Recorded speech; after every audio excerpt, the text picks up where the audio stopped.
Behind every CXO title, there is a story, a struggle, a spark.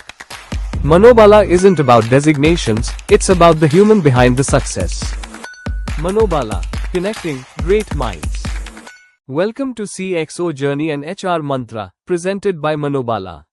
This episode is proudly sponsored by SoMark Spaces, where design meets purpose, creating interiors that inspire the way you live, work, and connect. Hi, good morning. My name is Anil Kumar Sadhak, and today we are going to start the CXO's Journey and HR Mantra, the series. What a powerful podcast we are going to shoot now today, and this will help to the all HR professionals, all the who are inspired to become a CXOs, all students who are studying management students. So, today we have very truly visionary HR and learning leader, Mr. Surya Prakash Mohapatra, with over almost 25 years experience in HR, learning and talent transformation across global organization.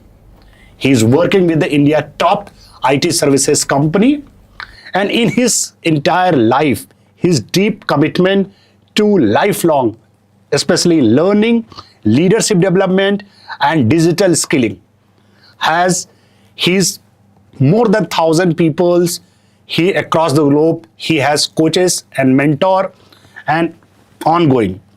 Mr. Mohapatra is passionate in terms of the purpose lead transformation. This is a few leaders which we found we have the purpose. They drive the purpose in life. Inclusive leadership and the strategic role of HR in shaping business and society. He's not thinking about himself, he think about the society as well. So I'm very delighted and I'm very honored to having Mr. Mohapatra in our show. Thank you so much, sir, for accepting our invitation, and welcome to the show. Thank you very much. Thank you for inviting me to this podcast. Thank you, sir. So today what we are going to talk, sir, we'll cover multiple things. We'll cover your past experience, how you take up your role, and what your thought process behind this take up the role in build up your career. To begin with, first thing which my question is, what inspired you to dedicate your life work to learning, talent, and transformation? That's an excellent question. I remember my early days in college when I bumped into a statement by a Chinese philosopher, and it's a common statement. Most of us know about it and have come across it, but this kind of influenced my thinking. You know, the proverb is like this: give a man a fish, he lives for a day. Teach a man how to fish, and he lives for a lifetime. So that's when I realized the importance of learning and helping people learn. When we help people learn, it can transform their lives. So learning can be transformational. So from that point in time, more or less, I had made up my mind that I had to get into a space which is about influencing people, inspiring people, enabling people, helping people learn and transform their lives. I think that's where the journey began towards a career in learning and development. Very fantastic answer, sir, you have given. I am really, it's like first ball itself you have made the sixer. So one which quote you have quoted, if you give the fish to person, he just eat. Yes. But if you teach something, yes, entire life he will keep it this way. Okay. Very, very fantastic, sir. And looking back was the moment when you realized this was more than career, or it was your calling? Again, when I started working in one of the events in university, I met a few youngsters, and one of them was a young guy from Bengal, and he was pursuing his MBA. And in the course of the conversation, this guy told me, "Sir, I don't know why I'm here and what I'm doing." I said, "What happened? You are pursuing your management education." He said, "Well, neither I am interested in this nor I understand what they're teaching me in the classroom. I'm not interested in this." I said, "What happened? What is your interest?" He said, "My interest is music." When I asked him, "What are you doing here?" He said, "Well, my father, who is a clerk in the government of West Bengal, and he has put his life savings in my education. Exactly. And I can't disappoint him now. Right. I know I'm not enjoying this. I know this is not my calling, but I can't help. My father is a poor man or a middle class man. I come from a middle class family. I mean, my dad has put all his savings into my education. How can I drop out and then, go out of it?" I said, "But why did you join this in the first place?" He said, all my friends were joining. So that's how I joined. Correct. But now I've realized this is not of interest to me. I'm not enjoying, I'm not liking. My interest is in music. So this is where I realized the power of coaching, counseling. I realized that the young people today are directionless. They're bubbling with energy. They have the talent, they have all the strength. They're extremely creative, but they lose direction. And I realized the power of coaching, not only for students in colleges, also the relevance and power of coaching for young corporate professionals in organizations. Right? That incident kind of triggered the thinking in me. And while I had already spent some time in HR and L&D by then, primarily L&D, I realized that what I'm doing is not just a profession, it is also my calling, because here is an opportunity to touch lives, make a difference to people, especially to young people, young professionals, students from campuses who are just getting into the corporate world, and young professionals who have just started their career. Learning, coaching, mentoring, these are powerful tools to influence them. And in my role in learning and development, I definitely have the opportunity and have probably the resources to make a difference. I think that's where I realize it's not just a profession, it's my calling. Very fantastic, sir. About beyond the script I'm talking about now,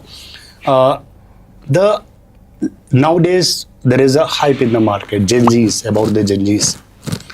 I just want to, you said the most of the people directionless. Okay. I want to talk to your opinion, your personal opinion about the Gen Zs. The Gen Zs they're doing hard work, they're doing smart work. But sometimes if you see they're creating hype. Sometimes they feel happy, sometimes they feel very sad. And it's a like mood swing happening is very fastly. What is the reason as per you, and why you quoted the directionless? Yeah.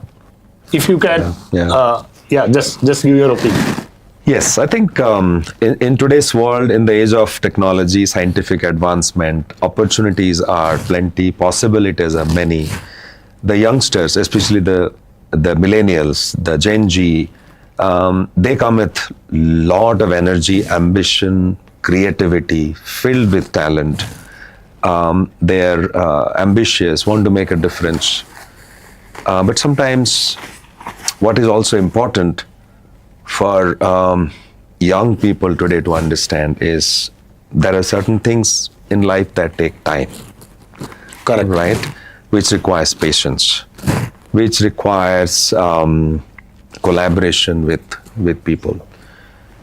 It's not instant gratification which is going to help, right? In the age of reels and YouTube shorts, etc., everybody is looking for instant gratification. So means short term. Very short term. Yeah, short term.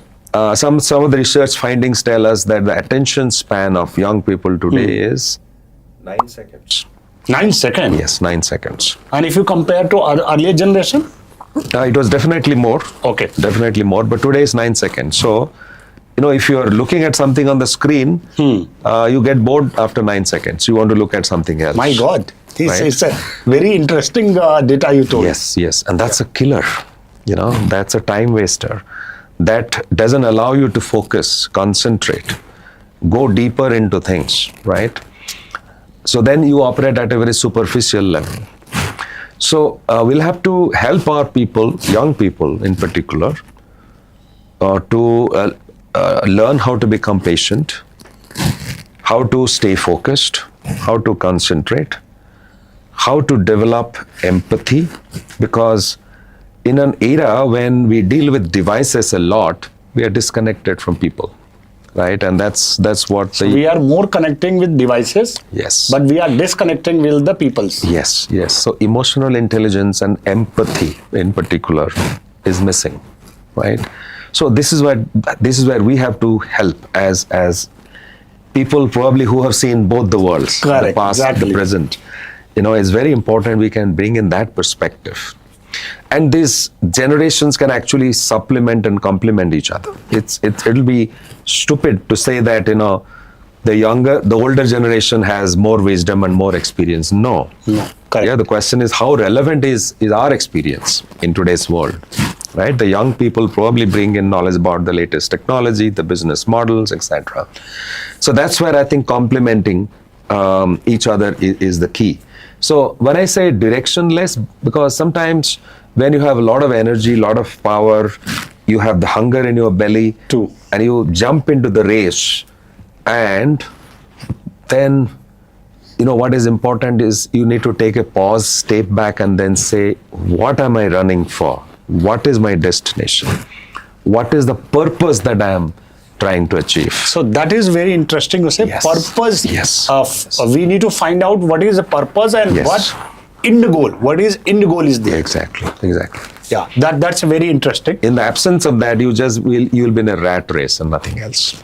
Right, true. Yeah. So we should not be in rat race. Yes. We should understand that we should stay focused. Correct. We should be you can say, we have to understand what is end goal. Yes. And then we can probably will move our directions. Absolutely. Yeah, correct. Very interesting, sir. So now my next question is, almost you build or shaped multiple thousand people careers. Okay.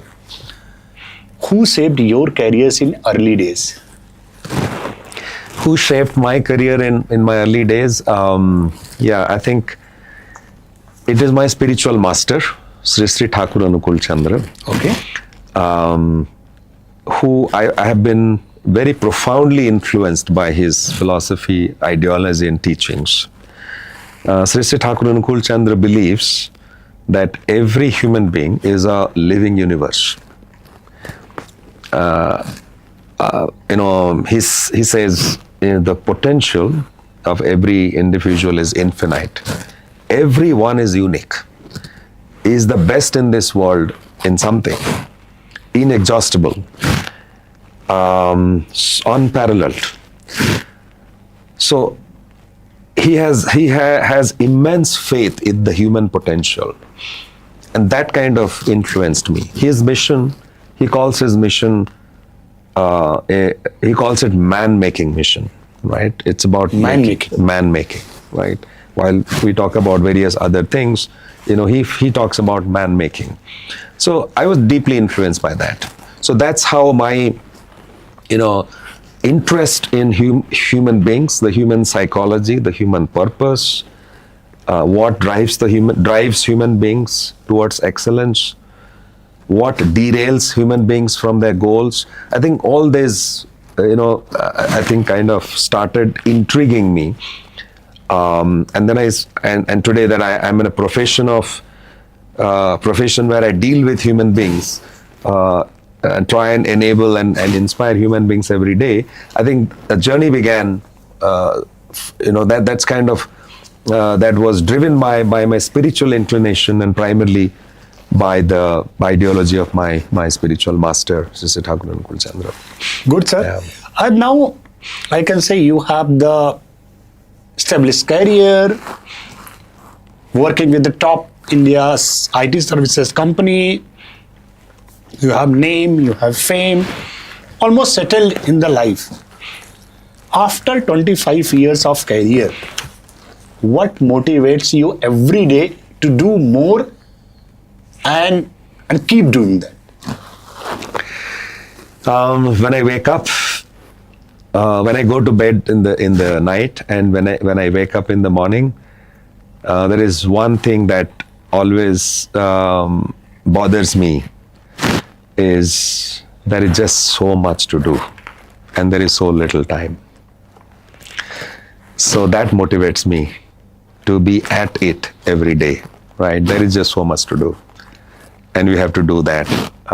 Time is running out. So when we talk about the infinite human potential, and when you also see the struggle of human beings, the young people, and you know that there is potential and there is a purpose, there is a goal, but there is also a struggle, right? How do you come in there and help human beings, help people in organizations, help young people in particular, and continue to do that? Because this is an enormous task. In today's world of possibilities, human possibilities, I think this is an enormous task of enabling people, and that motivates me every day. So two questions here I've asked. One, first of course the problem statement I'll tell. Then of course we'll ask your opinion. One, today's era, I can see the young generation, they have more luxury. They have word in their hand, if you call the mobile phones, smartphones. You can say luxury, the comfort, the education. What they are not having is the peace.